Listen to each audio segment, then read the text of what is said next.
Juby train, you all drop it. TBS FM. 현재 상황, 문제 파악, 맥락에 집중, 묵직한 질문, 흔들리지 않는 중심의 축제 일구, 몸쪽 꽉 찬 돌 짚고 쇼미더 뉴스 세상을 바라봐. 어제의 뉴스가 오늘의 변화, 쇼미더 뉴스 진실을 찾아봐. 오늘의 뉴스가 내일의 역사, 쇼미더 뉴스. 꼭 알아야 하는 뉴스만 골라서 전해드립니다. 쇼미더 뉴스 전해줄 분들입니다. 봉보라 봉봉 최진봉 성공회대 교수 나왔고요. 뚱커벨 인사이트K 배종찬 소장입니다. 벨벨벨벨벨벨. 네. 조금 전에 기침하셨잖아요. 네. 청취자분들이 재밌다고 5530님이 트위치 배종찬 소장이 존재감 뿜뿜하시네. 2149님은 웃겨요. 4433님 최주봉 씨 사촌 동생 최진봉 교수 화이팅. 자, 코너 끝에 방송만 잘 듣고 계시면 금세 맞힐 수 있는 쇼미더 퀴즈 드리겠습니다. 자, 첫 번째 보여줄 쇼미더 뉴스 뭡니까, 배 소장님? 당권 거머쥔 송영길입니다. 네, 당 대표 송영길 의원이 어제 단능 당선이 됐는데 아주 이제 중차대한 시기에 이제 책무를 맡게 됐습니다. 아슬아슬했습니다. 이 결과보다는 먼저 우리가 정말 예측을 잘한 거죠. 네, 적중하지 않았습니까? 송영길 의원이 당대표가 될 거다. 이게 거의 유일하게 적중한 방송 아닐까 싶은 생각도 들고요. 누가 했는데요? 그 적중은? 우리 방송이 했잖아요. 우리 방송이 아니라 저 최진봉 교수가 한 거 아니에요? 아니 제가 3명 중 1명 송영길이라고 그랬잖아요. 자, 그나저나 최진봉 교수님 정말 돗자리 깔으셔야 될 것 같아요. 제가 그래가지고 특별히 지구처럼 생긴 사탕입니다. 저 사탕이 아주 비싼 거예요. 2개 드릴게요. 2개를. 감사합니다. 저게 한때 대박 유행을 하던 사탕인데. 자, 제밥에 관심 두지 마시고 계속해 주세요. 아슬아슬한 당선입니다. 송영길 당대표 후보 이제 당대표가 됐죠. 0.59%포인트 차이. 그러니까 불과 1%포인트 차이도 아닌 아주 아슬하게 머리카락 하나 차이로 홍영표 의원을 제치고 당대표가 되었습니다. 근데 정말 중요합니다. 지금부터 얼마나 당을 잘 꾸려나가느냐가 더 중요할 수밖에 없는데 지금 최고위원을 보면 김용민 의원, 강병원 의원, 백혜련 의원, 그리고 김영배 의원, 그리고 정혜숙 의원까지 전혜숙 의원까지 사실상 친문이라고 볼 수밖에 없는 최고위원 전혜숙 의원까지 당선이거든요. 그렇다면 조금 비주류로 분류되는 이 송영길 대표가 아주 많은 역할이 필요합니다. 일단 당 지지율도 끌어올려야 되고요. 하락한 문재인 대통령도 보완해야 되고 중요한 건 또 임기가 2년간이기 때문에 임기 2년간 또 유지하는 것도 중요하죠. 대선도 있고 지방선거도 있기 때문에 어떻게 하면 차기 대권 후보의 경쟁률도 끌어올려야 되는 대표로서의 막중한 책임을 지니게 됐습니다. 뭐 산적하죠. 8월 말 9월 초인데 전당대회도 이제 예정되어 있는 거고 무엇보다도 내년 대선 준비를 해야 될 당대표인데 그래서 오늘 첫 공식 일정으로 이제 현충원을 찾았습니다. 네, 그렇습니다. 이제 본인뿐만 아니라 최고위원 당선자들 그리고 원내대표 함께 찾았는데 다 갔어요. 예컨대 노무현 전 대통령 여기에 묘역이 없었지만 이승만, 박정희 이제 이런 전직 대통령 김대중, 김영삼 이런 분들 묘역을 모두 다 참배를 했습니다. 이게 문재인 지금 대통령이 새정치민주연합 대표를 했던 1915년도 당시부터 시작된 관례예요. 그렇습니까? 그래서 이게 지금 송영길 대표만 그런 게 아니고요. 문재인 지금 현 대통령께서도 새정치민주연합 대표 시절에 4명의 전직 대통령 묘역을 모두 다 참배를 했었고요. 그 위에 추미애 전 대표, 이해찬 전 대표도 전직 대통령 묘역을 모두 다 참배를 했습니다. 이유는 협치 그리고 예우 차원이라고 볼 수 있을 것 같고요. 물론 정치적으로 색깔이 다르고 생각하는 관점은 다를 수 있지만 전직 대통령에 대한 예우를 지킨다는 점에서 그런 참배를 했었고 방명록이 이렇게 썼습니다. 민유 방본 본고 방영 이렇게 썼는데 뭐예요? 이게 무슨 뜻이냐면 국민은 나라의 근본이니 근본이 튼튼해야 나라가 번영한다 이런 뜻입니다. 그런 뜻으로 글을 썼고 하나 눈에 띄는 것은 김대중 전 대통령님의 정신을 계승하겠습니다. 이렇게 썼어요. 그래서 아마 김대중 전 대통령이 갖고 있는 여러 가지 이제 업적들이 많지만 그 중에도 협치, 타협 이런 부분들이 좀 부각되는 거 아니겠습니까? 그래서 김대중 전 대통령 그러면 뭐 DJP 연합 그야말로 그렇죠. 협치였죠. 예, 맞습니다. 그런 부분들을 좀 많이 개선하겠다는 의미로 보여서 야당과 협치하는 가운데 그렇다고 해서 뭐 여당이 추진한 것들을 포기한다는 의미는 아닌 것 같고요. 예. 협치를 하면서 올곧게 국민을 위해서 나가겠다 이런 의지를 표현했다고 볼 수 있을 것 같습니다. 알겠습니다. 아까 저 배종찬 소장이 그 기침으로 인해서 예. 청취자분들이 아직도 그 재밌나 봐요. 배종찬 소장 때문에 저 네. 먹던 커피 쏟았다는 분도 계시고. 네. 자, 커피 쿠폰 하나 좀 드리면 어떨까요? 배 소장님. 그래서 네. 이제 네. 현충원을 갔다 온 뒤에 이제 첫 기자 간담회가 있었던 거죠. 네. 어떤 우리가 주목할 게 뭐가 있을까요? 우선 당을 강조했습니다. 문재인 정부보다 나는 당대표이기 때문에 민주당 정부를 강조하겠다. 그리고 청와대가 아닌 당이 정책 주도권을 지겠다라고 강조를 했습니다.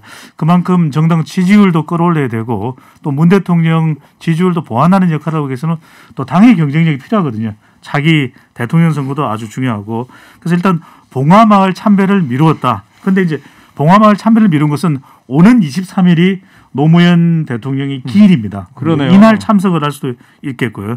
일단은 명분은 정책 리뷰가 시급하다. 부동산 정책도 있고 코로나 백신 확보도 있고 중요한 것은 이 정부 정책은 일관돼야 된다. 당청 간에 협의를 잘해서 엇박자를 피할 수 있도록 최선을 다하겠다라고 본인의 소신을 밝혔습니다. 노무현 대통령 기일이 23일인데 일요일이네요. 네. 그때도 일요일 날로 제가 기억을 하고 있는데. 그렇습니다. 네. 자, 이철이 정무수석하고도 만났다면서요? 네. 이철이 정무수석의 행보가 요즘에 강폭 행보입니다. 김기현 국민의힘 원내대표도 만났고요. 또 송영길 당대표 당선자도 만났습니다. 이철이 정무수석을 만나서 송 대표는 대통령 축하 전화 감사하다 이렇게 또 화답을 했고요. 이철이 정무수석은 당청 갈등이 없게 잘 소통하자라고 이야기를 했는데 두 사람이 또 뭐 이번만은 아니고 여러 차례 또 만난 적이 있을 것입니다. 또 지난 20대 국회는 같은 또 국회의원으로서 활동을 했기 때문에 그만큼 최근 이 여야 강폭 행보를 하고 있는 이철이 정무수석 좀 소통에 방점을 두고 있습니다. 네. 자, 당명하고 대통령 빼고는 다 바꾸겠다. 또 계파 찬스 안 쓴다. 이런 쇄신론에 이제 방점을 찍었습니다. 앞으로 봉 교수님 어떻게 될 거라고 전망하십니까? 지금 뭐 송영길 대표가 얘기했던 것처럼 쇄신의 무게감을 두고 갈 것 같고요. 두 번째는 이제 대선 관리를 공정하게 했다는 의지라고도 저는 보여요. 이게 무슨 말이냐 계파 찬스 안 쓴다 이런 얘기를 하지 않습니까? 네. 사실은 이제 대선 정부에 들어가게 되면 계파 간의 어떤 갈등 문제라든지 아니면 후보 경선 과정에서 계파 간의 이제 갈등이 극대화될 수 있는 위험성이 있어요. 그 부분에 있어서 본인은 공정하게 어느 편도 들지 않고 공정한 관리를 하겠다는 의지라고 보여지고요. 또 하나는 이제 당명과 대통령 빼고 다 바꾸겠다고 그랬는데 그건 쇄신에 대한 국민적 여망을 적극적으로 받들겠다. 본인 자신이 또 계파에 그렇게 계파색이 짙은 사람이 아니에요. 송영길 의원이. 네. 그렇기 때문에 기본적으로 친문이지만 그렇다고 뭐 강성 친문 이렇게 분류되는 분은 절대 아니기 때문에 제가 볼 때는 쇄신의 주도권을 쥐고서 갈 거다. 그리고 대선 종국에 들어가게 되면 아무래도 당이 이제 주도권을 쥐게 돼요. 청와대보다는 아무래도. 그러다 보니 이제 당이 주도를 하고 행정부를 함께 이끌어가면서 쇄신과 개혁이라는 이미지를 강하게 부각시켜서 정권 재창출이라고 하는 목표를 달성하겠다. 이런 의지로 보인다고 할 수 있겠습니다. 네.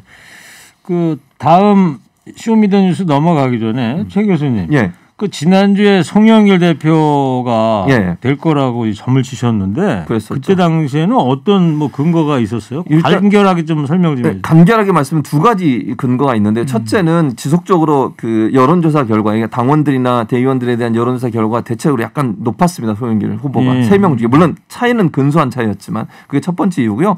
두 번째는 원내대표에 이제 윤호중 의원이 당선이 됐지 않습니까? 결국 이제 친문이라고 할 수 있는 윤호중 의원이 당선이 되다 보니까 아마도 이제 당원들이나 대의원들도 어떤 균형과 견제라고 하는 차원에서 좀 친문 색채 약한 분을 선택한 게 아닌가. 그래서 아마 근소한 차이로 이긴 것도 어찌 보면 홍영표 의원이 이제 친문으로 분류가 되니까 두 사람 사이에 박빙이었지만 그래도 좀 합리적인 생각을 하시는 분들은 친문 비문으로 지도부가 꾸려지는 게 합리적이다 이렇게 판단한 것이 결정적이지 않나 하는 생각이 듭니다. 지구사탕 하나 더 드릴게요. 감사합니다.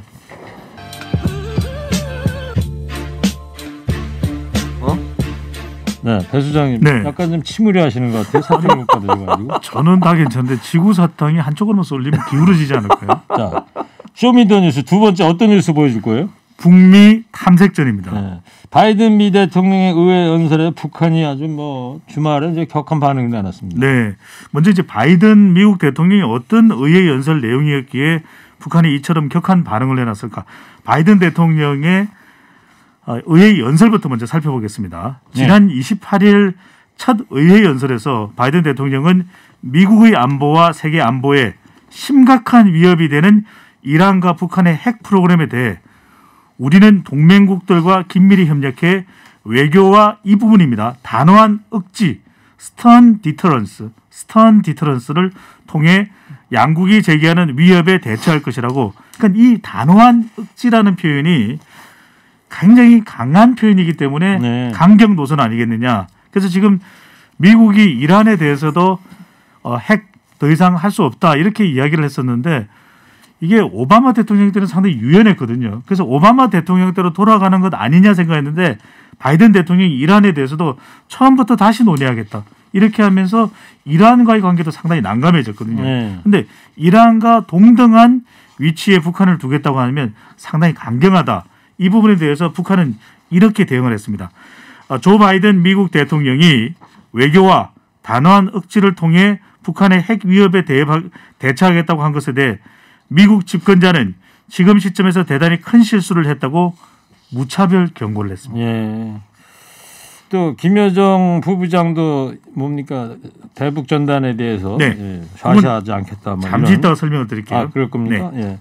자, 최 교수님. 네. 북한으로서는 이제 바이든 연설이 제2의 악의 축 이런 발언으로 받아들일 수밖에 없다. 이런 분석이 나오고 있어요. 정세현 지금 이제 부의장이세요. 부의장이시고 민주평통. 네, 맞습니다. 부의장이 말씀하신 중에 이제 그 발언이 나와요. 물론 뒷부분은 또 다른 내용도 있기 때문에나 저는 이제 좀 송구스러운데 제가 외교 분야 전문가는 아니지만 이 정세현 전 장관님의 이 발언이 그 바이든 연설의 제2의 악의 축 발언으로 해석할 수 있다는 부분은 송구하지만 저는 개인적으로 입장이 좀 다릅니다. 네. 악의 축 발언으로 본다고 저는 생각하지 않습니다. 네, 바이든의 발언은. 예, 그렇습니다. 바이든하고 부시 대통령이 2002년 제가 이제 1999년도에 유학을 가서 그 당시 제가 미국에 있었는데요. 그 당시의 분위기는 mass destruction이라고 해서 대량 살상 무기, 거기에 물론 핵도 포함되죠. 대량 살상 무기를 갖고 있는 세 개의 나라를 악이라고 규정을 했어요. 그게 이란, 이라크, 북한이었거든요. 그중에 한 나라인 이라크는 미국이 침공을 해서 결국 이제 전쟁이 일어났죠. 네. 나머지 두 나라에 대해서 상당히 두려움이 떨었어요. 왜냐하면 이라크 침공 이후에 두 번째, 세 번째 침공 대상이 결국 북한이나 아니면 이란이 되는 거 아니냐. 이런 이제 논란이 있었는데 매스 디스트럭션이라는 대량 살상 무기에 대해서 의회에서 논란이 많았거든요. 실제 증거도 없으면서 부시가 그런 발언을 해서 본인이 싫어하는 나라에 대해서 공격을 하려는 의도를 갖고 있지 않나. 그래서 그 뒤에 이 문제가 논란이 됐었어요. 의회에서. 그러니까 그 당시에는 악의 축 발언할 당시에는요. 저도 들었지만 분석도 하고 제가 논문으로 분석한 논문도 있는데요. 그 외교라는 말이 없었어요. 거기에는. 예. 그냥 이거는 악이기 때문에 처벌해야 된다는 거거든요. 근데 이번에 바이든이 발언한 외교와라는 게 있어요. 그러니까 단호한 억지라는 부분도 있지만 앞에 외교가 붙어 있다는 거는 전혀 다른 차원의 접근이다. 저는. 그러니까 두 가지를 함께 접근하겠다는 거라고 저는 보거든요. 그러니까 외교적 방법을 추진하되 그 외교적 방법이 추진이 안 된다고 하면 단호한 억지를 하겠다는 거지.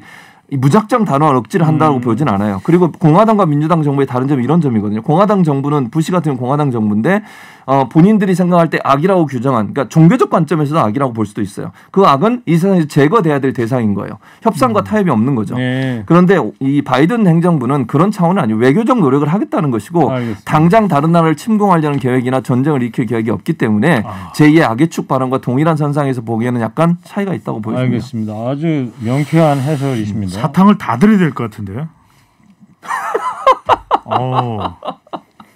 제가 질문하려던 거 잊어버렸잖아요. 그 말씀하시면. 감동적인데. 그러니까 아들 부시 때 네, 얘기죠. 맞습니다. 악의 축이라고 그때 영어로 단어가 뭐죠? Excess of evil이라고 그랬죠. 그러니까 그때 아들 부시가 얘기했던 악의 축, 또 바이든이 얘기했던 거는 이제 정세현 장관께서는 제2 악의 축이라고 하지만 최진봉 교수는 견해를 좀 달리한다. 외교가 일단 먼저다. 바이든의 그렇습니다. 차이는. 이때 2002년이었거든요. 네. 김대중 대통령 때입니다. 그래서 Excess of evil이라고 하는 발언을 하면서 굉장히 김대중 정부가 또 김대중 대통령이 난감했었던 기억이 나요. 네. 그만큼 아주 강한 용어였기 때문에 바이든 대통령의 이번 의회 발언하고 좀 차이가 있다고 봐야 되겠죠. 악의 축이 오늘 중요한 거죠?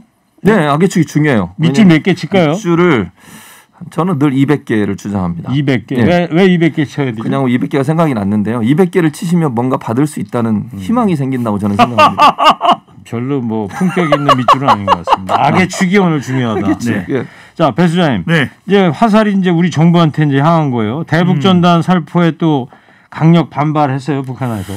대북전단 살포 금지 법안도 통과가 됐거든요. 이미 통과됐죠. 예. 그런데 이제 탈북자 관련 단체에서 지금 50만 부 대북전단을 살포를 했습니다. 여기에 대해서 북한이 발발 꺼냈습니다. 네. 정말 극도로 반발을 한 것인데 김여정 부부장입니다. 이 김정은 북한 국무위원장의 동생이죠. 지난해부터 계속해서 강경 발언을 이어오고 있는데 조선중앙통신을 통해서 어제 발표한 담화에서 이제는 이대로 두고 볼 수만은 없다. 남쪽에서 벌어지는 쓰레기들의 준동을 우리 국가에 대한 심각한 도발로 간주하면서 그에 상응한 행동, 이 상응한 행동이 중요합니다. 제가 방송 들어오기 전에 전문가 취재를 해보니까 이 상응한 행동이 앞으로 대북 전단을 살포하는 것을 감지하게 되면 고사총 발사, 우리가 고사포로 많이 알고 계시는데 고사총입니다. 고사총 발사 등을 할 수 있다. 또 도발을 예고한 발언으로 간주할 수도 있는 것 아니냐라는 전문가의 이야기를 또 취재를 해봤고요. 상응한 행동을 검토해 볼 것이라는 아주 강경한 발언을 김여정 노동당 부부장이 내놨습니다. 예. 지금 접경 지역에 지금 살고 계신 주민 아마 어마어마하게 불안해하실 것 같고 실제로 옛날에 연천에서 또 그런 고사포 발사했던 그런 사례도 있었고 고사총. 그다음에 또 작년 같은 경우도 남북 연락사무소 김여정이 그렇죠. 뭐 경고하고 그러다가 폭파시키고 그랬잖아요. 네, 맞습니다. 자, 알겠습니다. 이제 두고 보는 걸로 하고 최 교수님 한미 정상회담 앞두고 한미 정상회담이 이제 5월 21일 아닙니까? 네, 그렇습니다. 이런 일이 있어갖고 청와대 고심이 깊을 것 같아요. 그렇죠. 아무래도 뭐 편한 마음은 아실 텐데 저는 이제 오늘 정세현 장 장관의 인터뷰 중에 뒷부분 그건 전 동의합니다. 지금 아까 제가 앞부분을 제가 말씀드린 거군요. 네. 뒷부분에 보면 이렇게 얘기하셨어요. 정 전 장관께서 이건 북한이 우리나라에 요청하는 요청의 메시지일 수도 있다. 그러니까 다시 말씀드리면 이제 어쨌든 우리나라 대통령이 미국 대통령과 협상을 하잖아요. 회담하러 가는데 북한의 입장을 좀 잘 전달해 달라. 네. 그런 메시지가 강경하게 나왔을 가능성도 있다고 말씀하시는데 거기에 저는 동의하거든요. 그러니까 개인적으로 저는 생각할 때 문재인 대통령께서 물론 부담을 안고 가시는 건 맞아요. 그러나 중개자적 역할 우리가 한반도 운전자론을 지난번에 말씀을 하셨고 그래서 미국과 북한 간의 갈등의 문제를 해결하기 위해서 중간에서 우리가 할 수 있는 역할을 최대한 하실 거라고 저는 생각해요.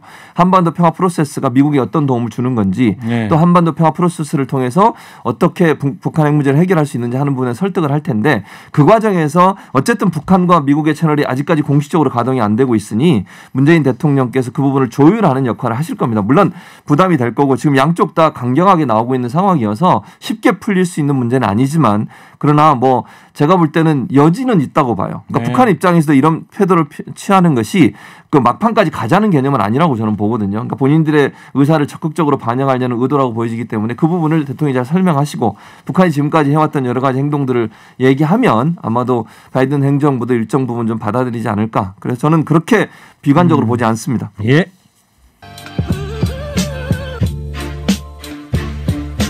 저는 할게나대 앵커 DJ 최구고요. 성공회대 최진봉 교수, 인사이트K 배종찬 소장 함께하고 있습니다. 세 번째 쇼미더뉴스 어떤 뉴스 보여줍니까? 백신 수급 논란이 또 벌어지는 건가요? 어떤 내용이죠? 네, 지금 우리가 4월 달에도 백신 수급 논란이 상당히 좀 있었거든요. 과연 1분기 말고 지금 2분기 또 3분기 수급이 괜찮은지. 근데 이제 정부의 경우에는 들어오는 일정이 다 다릅니다. 그러다 보니까 일시적인 이 부족 현상이 나타날 수 있다. 지금 이제 아스트라제네카 백신이 우리가 집중적으로 또 주로 접종을 받고 있는데 한 17만 회분 알파 정도가 남았다 그럽니다. 이 정도 양은 17만 회분 플러스 알파는 하루 또는 이틀이면은 접종이 끝날 수 있는 정도의 분량이거든요. 근데 이 부분에 대해서 왜 이런 사태가 벌어지고 있는지 정부의 입장 발표가 있는데 이 내용은 최진봉 교수님이 말씀해 주시겠습니다. 그래서 최 교수님. 예.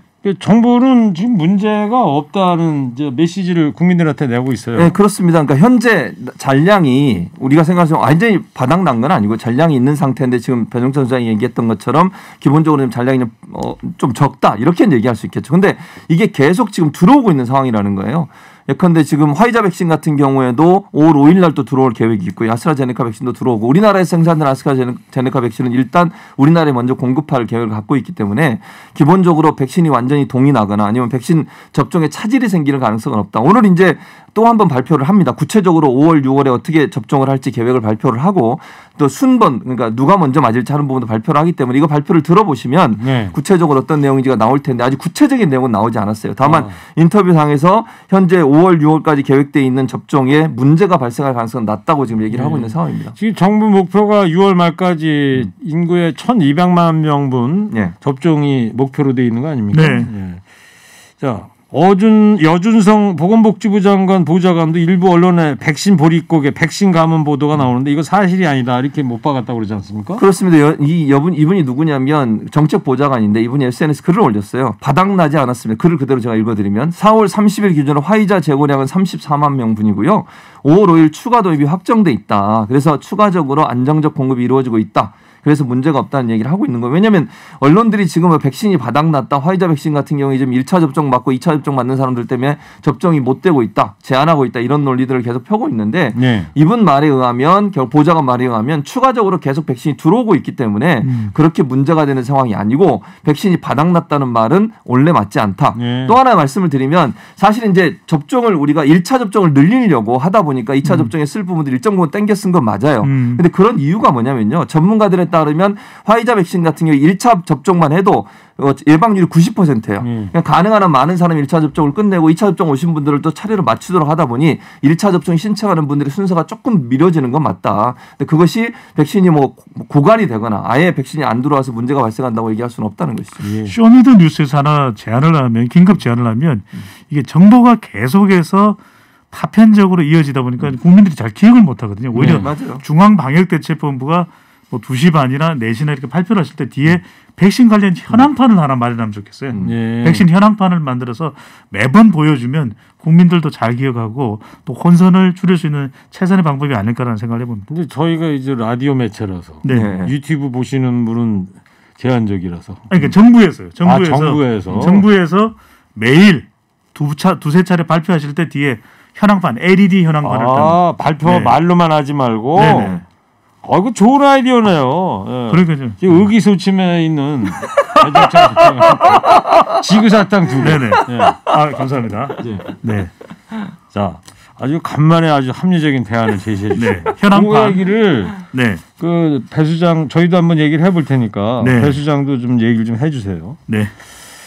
한 청취자께서 자꾸 조커처럼 깔깔깔 하면서 웃는 분은 도대체 어느 분이세요? 최진봉 교수님입니다. 조커면 영화 저도 봤는데 약간 그 립스틱도 빨갛게 칠하고 악당식으로 좀 나왔던 그런 배역인데 최진봉 교수님이죠. 최진봉 교수님 그런 분은 아니고요. 자, 청취자 여러분 방송만 잘 듣고 계시면 금세 맞힐 수 있는 쇼미더 퀴즈 드리겠습니다. 북한으로서는 바이든의 연설이 제2의 이것 발언으로 받아들일 수밖에 없다. 이런 분석이 나옵니다. 2002년 때 부시 미 대통령이 테러를 지원하는 정권이라면서 이란, 이라크, 북한을 이것으로 총칭한 바 있습니다. 이게 뭘까요? 뚱커벨. 아주 국제적인 이슈입니다. 아주 품격 있는 힌트를 좀 부탁드릴게요. 오늘은 영어로 힌트를 드립니다. 자, 한국 버전입니다. Axis of Evil. 자, 원어으로 듣습니다. Axis of Evil. 한 번 더. Axis of Evil. 이불을 덮어놓는 거예요. 그게 무슨 우리나라 청취자분들이 영어 합니까? 엑시스는 축이죠. 축이죠. 이불은 악이고요. 좋습니다. 중간에 하나만 들어가면 됩니다. 자, TBS 앱 50원 유료 문자 샵 0951로 정답 보내주세요. 선물 준비되어 있습니다. 마음까지 편안한 소파 G2 가구에서 커피 기프트콘, 환독 화장품에서 스펠라 여성용 화장품 세트를, 주식회사 바찌 화장품에서 어성초 샴푸, 수딩 젤, 선크림을, 주식회사 홍진경에서 전 세트를, 부모님 드리려 샀다가 내가 다 먹은 과자 화성당 제과에서 건강과자를, 층간소음 해결은 제로블럭, 제로블럭에서 매트, 판촉물은 베픽, 베픽에서 친환경 허스키 컵, 달콤함과 행복한 맛을 선사하는 타르트 명가 카페 민용에서 디저트 상품권, 자연성분 화장품 라피네제이에서 피부 탄력 회복에 좋은 넥스리 크리에이티브 3종 세트를 드립니다. 쇼미더뉴스 지금까지 최진봉 교수 배정찬 소장이었습니다. 두 분 감사합니다. 쇼미더뉴스.